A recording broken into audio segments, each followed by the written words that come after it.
Welcome to You've Got This with Sarah Hamaker, a podcast to encourage and equip moms along their parenting journey. Join Sarah each week as she interviews dads and moms like you and discusses the joys, challenges, and rewards of raising kids. Hi, and welcome to this week's You've Got This. I'm your host, Sarah Hamaker, and I'm glad you joined me. Today, we're going to talk about how to stop the mom guilt, and my guest is Mariel Gutierrez, and she's a mom of two, a 13-year-old girl and a 10-year-old boy. She's also the creative director for Ecogreen America, and she also is one of the hosts for the parenting advice podcast, Tired Moms. So welcome to the show. Right. Thank you. Thank you so much, Sarah, for having me. Yeah, it's, what I love about doing this podcast is I get to talk to so many different moms. And Right. I think what really makes it kind of hopefully fun and interesting for our listeners as well is that we all have these different perspectives, right? Right. I mean, you have 2 kids, I have 4 kids, and yet they're all kids. And Right. we all have a little bit of a different perspective. And I Right. find that it's just kind of fascinating when we start talking about, raising our kids and being moms. We find out we have a lot in common, a lot more in common than I think we all realize. And also, Right. a lot of differences. And we need to celebrate those differences. And I think that's kind of what we're talking about not having that mom guilt, right? Is to kind of recognize our commonality and our differences and to celebrate Absolutely. those. Absolutely. That definitely just hones it right in, right?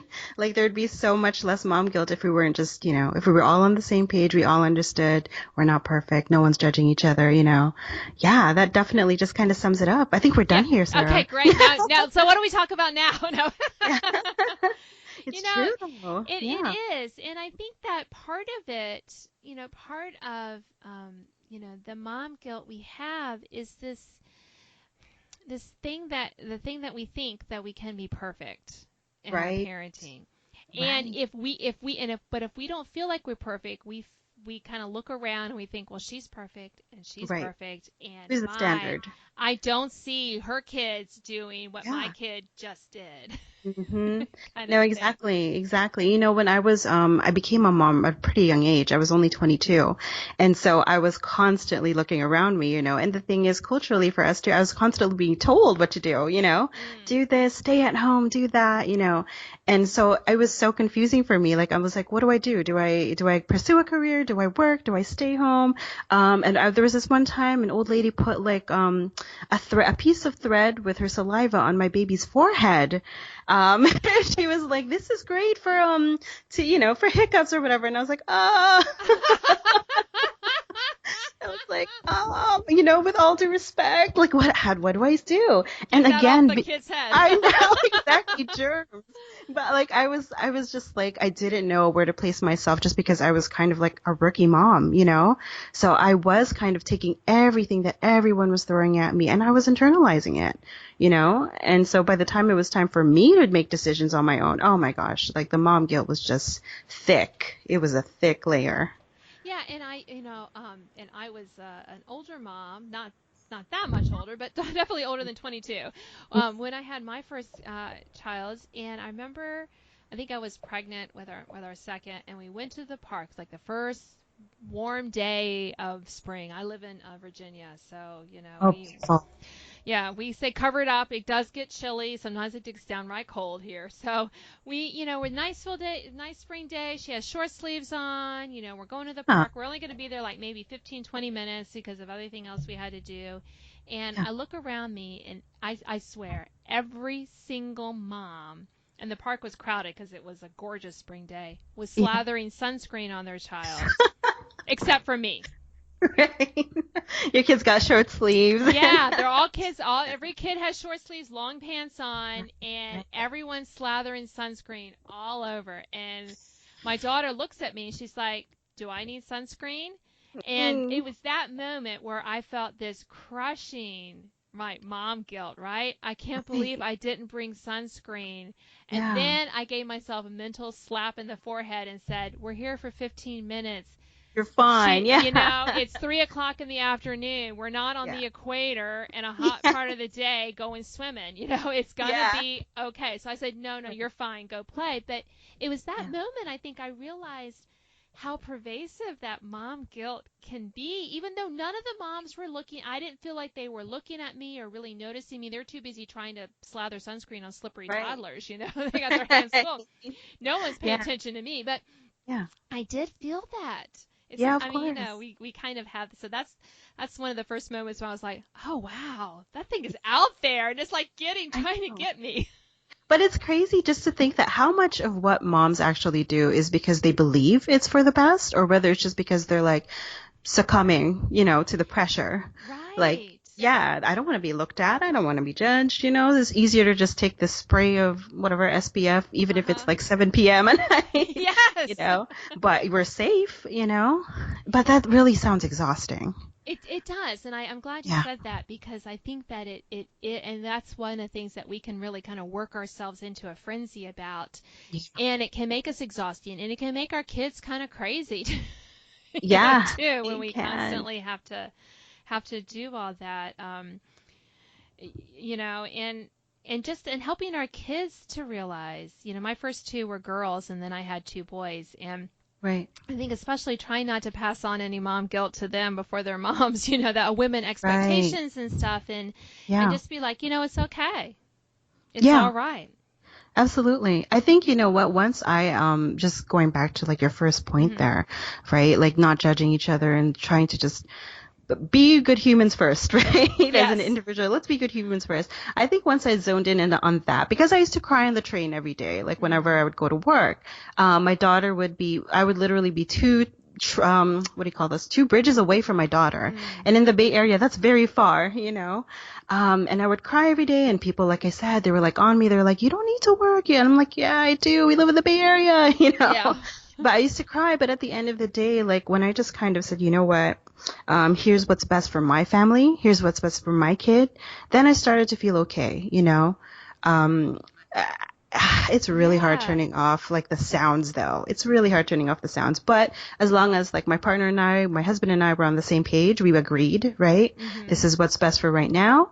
This is what we're going to do together. Forget everything else. And I felt a lot better after that. Right. And I think it's important to have that support of our spouse, of our partner, the father, the mother, depending on your gender, of our children, and really to kind of allow ourselves to say, hey, this is what's right for our family. Right. And just to be able to say, this is what's right for our family. It was hard. Like I said, I was a young mom. And so a lot of my peers weren't even thinking about this. They were like coming out of college, they were pursuing careers. And the moms that were around me were older. And so like I said, there was always that rookie feeling where you're like, okay, I'll do what you did and it's fine. But when my husband and I finally put our foot down, we were like, no, this is what's best for us. This is what we're going to do. I swear that's when things started getting better for just our mental health, Right, exactly. But, unfortunately, some moms, even though they have, they may not have to work. I didn't mean that in that sense, but they, that's what their family is, two working parents. And, and one of my sister-in-laws, she has a great job. She loves her job, is really good at it. And I remember when my husband's brother was a little younger than him, so they got married, after we had already had our kids. So they were having kids when our kids were a little older and stuff. And I work from home. So, I mean, I work, but people can't really see it because I don't leave the house, right? I know, right? That's another set of judgment right there. It is. Yeah. But she was like, I could tell she was maybe getting a little, pushback for going back to work. I said, Jill, I said, you love your job. She goes, yeah, I do. I said, then what's really good for your kids is for you to be at work. Yes. And just kind of putting it that way, because I knew she loved her job and she was happier when she was working. Right. And kids are so intuitive. They are. And her kids are great. They're perfectly fine. Yeah. And it's working. And her husband had a little more flexibility with his job, so he could maybe be a little more available if needed. And things like that. And I just thought, And it's okay. It's okay if we don't breastfeed for 5 years or Yeah. however Yeah. long it is. It's Oof. okay if I mean, the whatever, I'm just exaggerating. I'm not really expecting I that to tingled a really, little there. yeah, I know. But, because, I always tell moms, again, that's a whole huge thing for Yeah. whether you're working or not. And I said, if it's working for you, that's great. If it's not, thank God we have formula. Right. Yeah, absolutely. That's good for our children and can help them to grow. So it's like, Yeah. yeah, there's all things that we would do if we had a perfect world and we were Of perfect course. people. Yeah. But that ain't the Yeah. case, right? No, but I'm glad that we're in a society now where we kind of encourage each other that, and we realize the importance of, taking care of yourself in order to be of service to the people around you, right? Yeah, so like I totally understand where she's coming from, and like I was mentioning, like the kids are intuitive. When you're happy and you're happy, whether it's like you're happy at your job, you come home, you're happy, they know and they can feel it. Like my daughter being 13, like she mirrors me a lot, whether I notice it or not. Whenever I'm unhappy at my job, I can tell she's unhappy with whatever, if I'm becoming a little manic with like being like overworked or whatever, so does she. And it's so funny that it happens that way because I would have never expected, because I don't necessarily talk about my job with her, but she just has the intuition to be like, this is how we're dealing with things right now, And it's a complete disservice to her when I'm unhappy. And I can, she's unhappy and we're trying to raise women here, Right. Yeah. And also, that I mean, it's a little off the topic, but I think that we do set the tone in our homes. Absolutely. More than our husbands do. Just because I think, I don't know why that is. I've just noticed this, that if I'm in a bad mood and I allow that to permeate out with whatever that is, I'm a little more snappy. I'm walking around, my face doesn't look so hot. Right. And it happens. and it happens. Yeah. It does. But I've noticed, especially when my kids were little, the day would just go south like much faster if I didn't, pay attention to how I was feeling and how I was doing and what I was doing, because they do pick up on that and they do mirror that, and they, everyone was, so I had to make some adjustments at times, periodically make those adjustments. And, with school in session, it's like, okay, yeah, another set of adjustments is made. Now I need to remember, okay, the kids come home and I have. Yeah.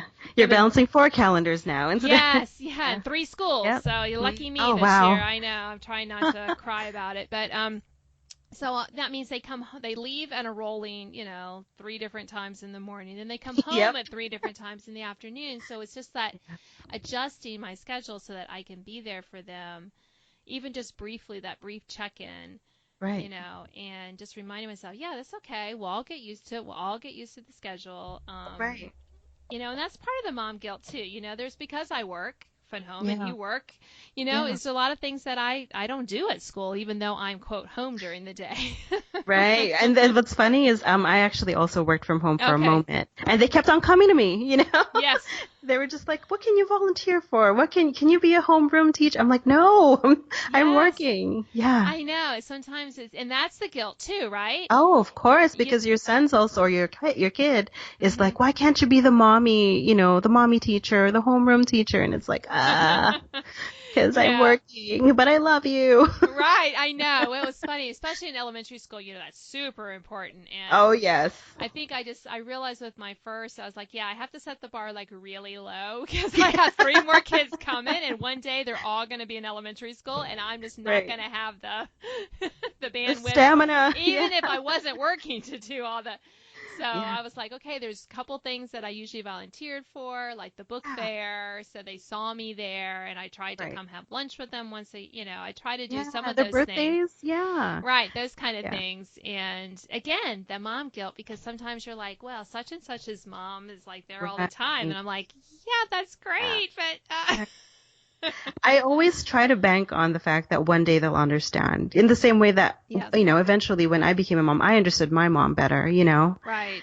So I'm just praying that like one day they'll be like, oh, okay, multiple kids equal very hard, Right. And the reminder that, again, we don't have to be perfect. I mean, what's the most important Right. thing for our kids to take away from their childhood?